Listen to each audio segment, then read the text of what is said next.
தகப்பனும் தாயும் கைவிட்டாலும் அவரே நம்மை அழைத்துக் கொள்வார். யார் என்னை கைவிட்டாலோ என் இயேசு கைவிட மாட்டார். ஒருவேளை ஊழியர்களை நம்பி இருக்கலாம், ஆவிக்குரிய கோலத்தை நம்பி இருக்கலாம், இந்த பூமியில் இருக்கிற எதையோ நம்பி நம்முடைய வாழ்க்கையிலே எதிர்பார்ப்போடு கூட பிரயாணத்தை தொடர்ந்து கொண்டிருந்தோம். கர்த்தருடைய பிள்ளையே, இன்னைக்கு வாழ்க்கை பிரயாணத்திலே சொல்ல முடியாத அவநம்பிக்கை ஏற்பட்டு விட்டதோ, சொல்ல முடியாத அவிசுவாசம் ஏற்பட்டு விட்டதோ, இந்த உலகமும் ஆவிக்குரிய கோலமும் என்னை கைவிட்டது என்று சொல்லுகிறீர்களோ, நம்பிக்கை வைத்திருந்த எஜமான்கள், நம்பிக்கை வைத்திருந்ததான அத்தனை மனுஷனுடைய இருதயம் இவனை விட்டு தூரமாக்கப்பட்டது என்று நம்பிக்கை இழந்திருக்கிறது என்று சொன்னால், ஆண்டவராகிய இயேசு உயிரோடு இருக்கிறார்.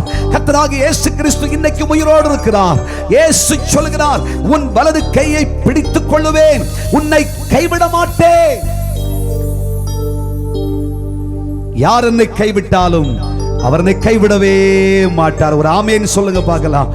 தகப்பனும் தாயும் கைவிட்டாலும் அவரே நம்மை அழைத்துக் கொள்வார்.